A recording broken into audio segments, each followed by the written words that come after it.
Hola, bienvenidos a la Escuela de Psicología, Filosofía y Astrología Aztlán. ¿Cómo convertir todo en oro? Psicología y alquimia es el tema de hoy.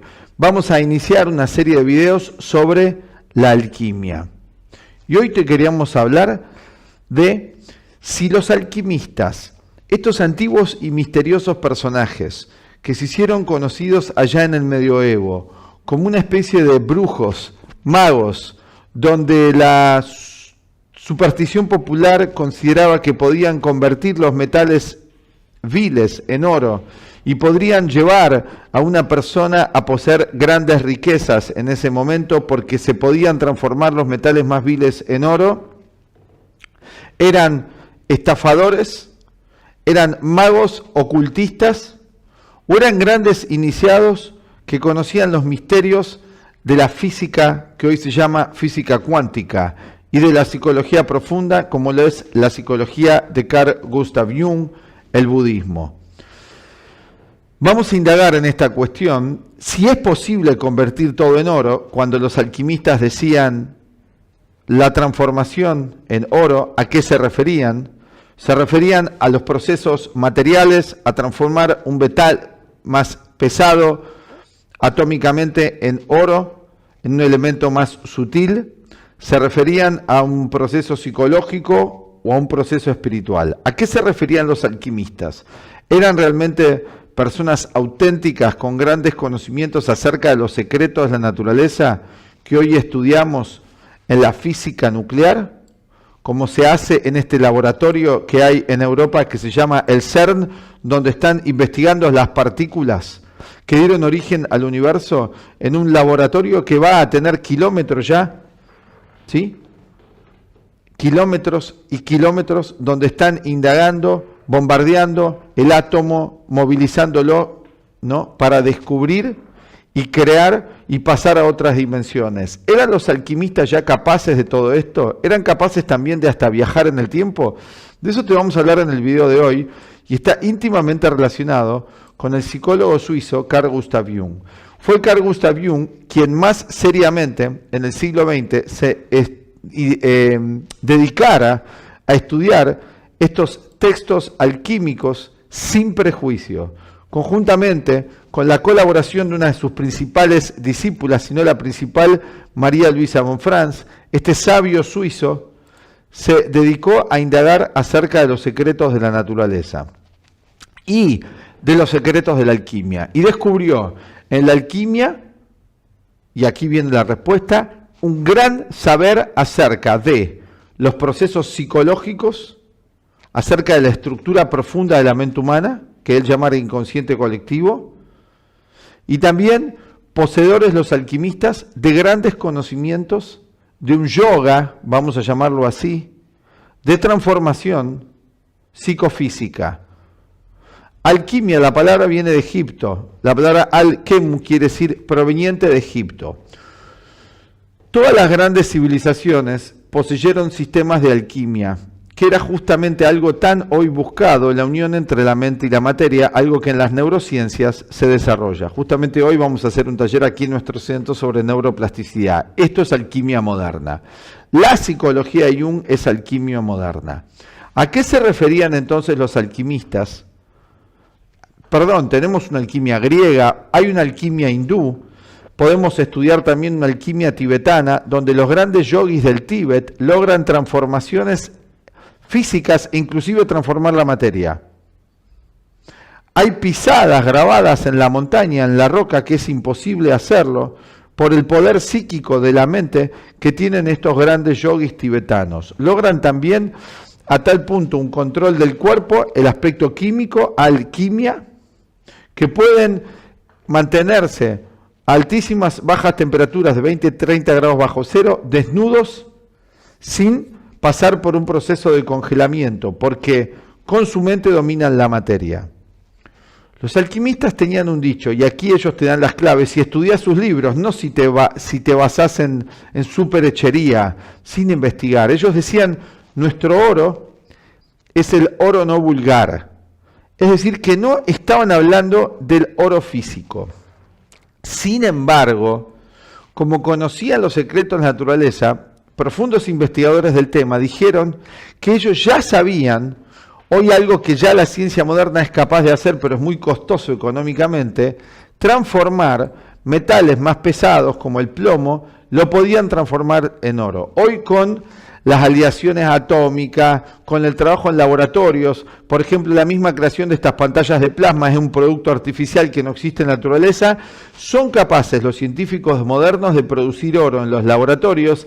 Sin embargo, es más costoso esa producción de oro que sacarlo de las minas.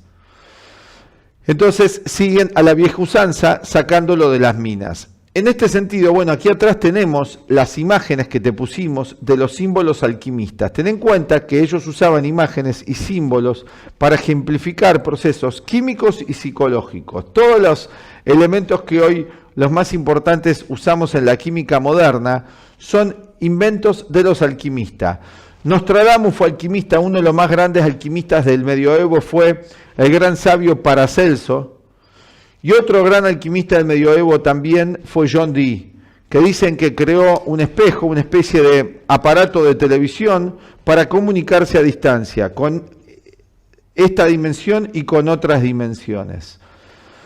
Bueno, los 7 metales alquímicos se basaban en 7 metales, eran el oro, la plata, el hierro, el mercurio, el cobre, el plomo y el estaño. Aparecen representados en la alquimia en el interior de la tierra, y allí dice que se engendran estos metales. En el cielo, porque hablaban de la idea de que todo lo físico es un microcosmos de algo metafísico, de algo trascendente, es decir, que ellos sostenían que los mismos elementos que encontramos en el universo lo encontramos en el hombre, que el hombre es un microcosmos del universo. Y todos los elementos, el Sol, la Luna, Marte, Mercurio, Venus, Saturno y Júpiter, los 7 planetas tradicionales de la astrología, correspondían a estos 7 metales.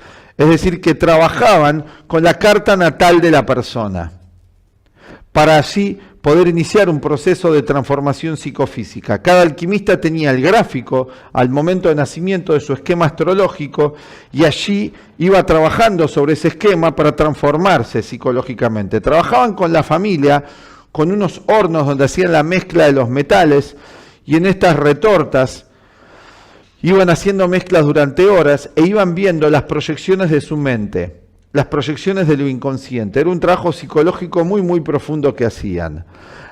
Trabajaban con los 4 elementos como base estructural de todo lo que existe en el universo, representado por 2 triángulos invertidos. Ahora vamos a hacer el símbolo: el fuego, la tierra, el aire y el agua.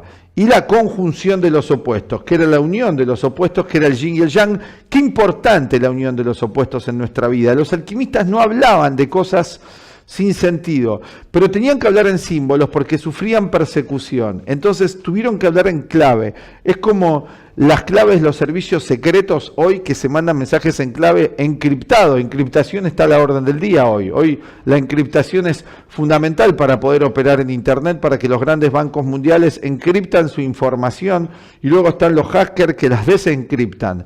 Bueno, en ese momento había que encriptar la información, no por el peligro de que me roben dinero, sino porque era peligrosa, porque era perseguido el que daba algún conocimiento que no era conveniente. Trabajaban con símbolos. ¿Por qué con símbolos? Por un lado, para ocultar aquello que querían decir, pero por otro lado, porque el lenguaje de la mente, el lenguaje humano más profundo son símbolos. De hecho, el mismo lenguaje que usamos son símbolos, las letras. Pero no lo vemos así hoy. Los números son símbolos de procesos. Entonces, todos los días vos te vas a dormir y el inconsciente produce símbolos. Todo lo que percibimos es transformado en un símbolo en la mente. Cuando yo percibo la casa, la mesa, la silla, en mi mente es un símbolo. No entra la casa que percibo en mi mente. En mi espacio de representación, donde se da la percepción, todo se transforma en símbolos.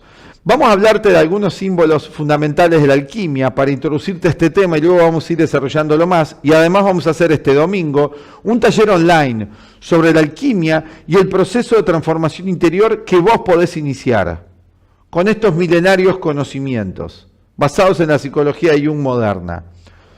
Bueno, vamos a empezar con el primer símbolo. Vamos a hacer un recorrido corto y breve sobre los símbolos para que te adentres un poco en ello. voy a correr acá yo. Vamos a empezar con el primer símbolo, ¿no es cierto? Es uno de los más visibles. Acá tenemos la piedra filosofal. Mirá qué símbolo importante este, ¿no? Era uno de los temas más importantes. Y este complejo símbolo representa la piedra filosofal y encarna una serie de principios clave en el mundo de la alquimia. El triángulo que vemos aquí en pantalla simboliza las sustancias celestiales, la sal, el azufre y el mercurio. El cuadrado representa los 4 elementos, fuego, tierra, aire y agua. Y el círculo alude a la noción, la cuaternidad del círculo, de que todo es una unidad. Vamos a presentarte aquí en pantalla el segundo símbolo que trajimos hoy para que veas vos y te adentres un poco en el significado psicológico, espiritual y además tiene un significado químico, pero no nos vamos a adentrar en ese hoy, pero también conocían los secretos de la química. Ten en cuenta que fueron los precursores y algunos dicen la química que manejaban los alquimistas es superior a la nuestra. De hecho, podían transformar el oro, podían transformar los metales en oro, y dice que para que no los persigan les daban oros a sus persecutores y entonces los dejaban en paz. Eran capaces de manejar ese secreto. Acá tenemos esta estrella, ¿no? Donde están los triángulos invertidos que representan el fuego y el agua, donde estos dos elementos en apariencia incompatible se lograban unificar, que es la unión del ego con el inconsciente, del yin y el yang. Luego también tenemos representado en este otro símbolo el sol y la luna, ya de un modo más abstracto, las dos polaridades, el oro representando el sol representando el oro, perdón, y luego tenemos la luna que representa la plata, lo espiritual y lo material. Tenemos esta unión, esto era un símbolo muy importante en la alquimia. Uno de los elementos importantes con los que empezaron los alquimistas, y acá tenemos el triángulo invertido, era el elemento de la tierra, que tenía todo un simbolismo, y decían que toda la naturaleza se componía de los 4 elementos. De hecho, tenemos las 4 estaciones, ¿sí?, que representaban los elementos fríos y secos del proceso, simboliza el nacimiento y la creación, la concreción, y está asociado al elemento del cobre. Sigamos con el siguiente elemento. Acá tenemos el otro elemento. Este es el agua, otro triángulo invertido. Es el segundo elemento de la alquimia y el agua representa las fases frías y húmedas del proceso. También esto está en la medicina de Hipócrates, que son los humores, los 4 humores, que es como curaban en la antigüedad. Hoy encontramos esto de vuelta renovado en la medicina ayurveda, en la medicina tibetana. Hemos tenido la suerte de tener a los médicos tibetanos acá, que te hablan de la combinación de los 5 elementos, que son 4 elementos y el quinto que es el éter. Simboliza el proceso de purificación y está asociado el agua al elemento estaño. Vamos al siguiente elemento. El siguiente elemento es el aire, ¿sí? Representa las fases de cálida y húmedas del proceso y simboliza el aliento de la vida y está asociado al hierro. Y para terminar con los elementos, tenemos acá el elemento del fuego, la pasión, ¿no es cierto? El cuarto elemento, asociado al elemento fuego, representa las fases cálidas y secas y está asociado con el plomo y simboliza la transformación final. Luego tenemos, importante, ¿sí?, 2 elementos importantes de la alquimia y luego lo vamos a seguir desarrollando esto, el azufre, que acá te vamos a presentar, y el cobre. Acá tenemos el azufre, y el mercurio. El mercurio era uno de los elementos más importantes de la alquimia porque era el principio unificador. El mercurio era fundamental, como también lo es en la ciencia astrológica, y representa la mente, la inteligencia, el discernimiento. Otro de los símbolos importantes en la alquimia era el Ouroboros, que es la representación de la Kundalini, del símbolo de energía, la serpiente que se muerde la propia cola, que la encontramos en todas las culturas. Este símbolo tan importante representa los ciclos, el eterno retorno, la energía Kundalini. Acá tenemos la idea de los chakras, representando el caduceo que se usa en la medicina, que son los 3 canales, ¿sí? Sushumna, Ida y Pingala, en el hinduismo se llaman así, ¿sí?, que a medida que se van entrecruzando tenemos los centros de energía o los plexos nerviosos, y con un águila que se eleva y una serpiente, que es Kundalini. plenamente desarrollada. Otro de los símbolos alquímicos que aquí podemos encontrar es el sol siendo devorado por el león verde, que esta es una fase de la alquimia. La alquimia tenía fases para el aprendiz: la nigredo, la oscuridad, la noche oscura del alma, el proceso de sufrimiento consciente. Hoy podemos decir que colectivamente esta humanidad se encuentra en una nigredo, en un proceso de sufrimiento inconsciente, porque le falta el saber, la sabiduría para poder salir de allí. Por eso estamos dando estos conocimientos. Y luego tenemos el símbolo del águila, el dios pájaro serpiente, Quetzalcóatl, muy importante en todas las civilizaciones, que tenía que ver con la trascendencia, que es un símbolo de lo espiritual. Bueno, te queríamos introducir este tema de la alquimia y para poder empezar a pensar en términos de símbolos y cómo tu mente todo el tiempo se está expresando en símbolos. ¿Pensaste vos que todos los estados que tenés todos los días son un símbolo de procesos que te están ocurriendo? Y hay que tener las claves para desentrañar esos símbolos de tu propia mente. Nuestra vida no son más que símbolos, porque todo ocurre aquí adentro, y aquí adentro la mente transforma todo en símbolos. ¿Qué es lo que nos encontramos en sentido más puro cuando nos vamos todas las noches a dormir? Bueno, hasta aquí llegamos con este video.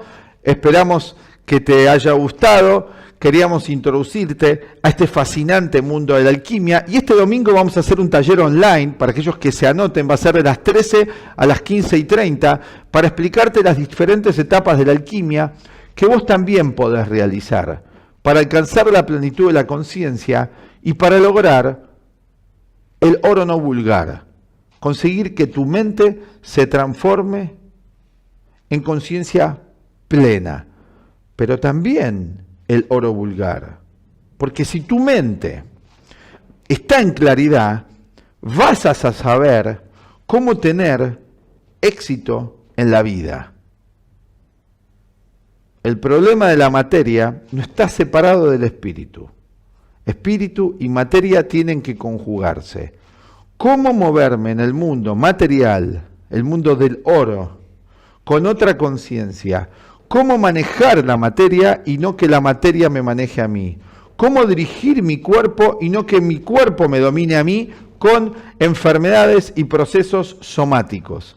De eso conocían muchísimo los alquimistas. Nos vamos despidiendo entonces desde el Escarabajo de Oro. Hasta la próxima.